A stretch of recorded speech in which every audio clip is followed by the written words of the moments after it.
Insiders. Discussion continues today on the possibility of Chicago Public Schools reopening this fall, a conversation that some teachers and community members couldn't have because of Zoom limitations. But access to these public meetings is state law. Morning Insider Tim McNicholas presses CPS on the issue after a Taft High School teacher says it happened to her. And I was put in the waiting room for a while. English teacher Allison Taylor planned on watching Taft's local school council vote on whether to keep school resource officers this year.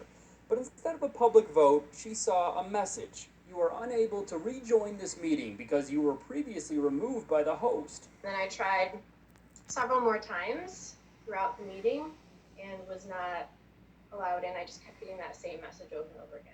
You see, Taylor stays active in CPS. She coaches volleyball and leads a poetry club. She's not a council member, but she'd hope to watch the vote, listen to the public input, and maybe even submit her own questions through the chat feature. I was not able to even be part of that meeting and even able to hear the reasoning for their vote. The council chair apologized to Taylor in an email the next day, saying she had unintentionally removed Taylor as she tried to get the last council member online who had logged on late due to technical difficulties. We were trying to figure out how to get her ahead of the line of the rest of the people who wanted to get on, the email said. The essence of civic participation is that people can participate in real time. That line included Miriam Bamani, a community member and CPS mom who tried to log on and got a message saying the meeting was capped at 100 participants.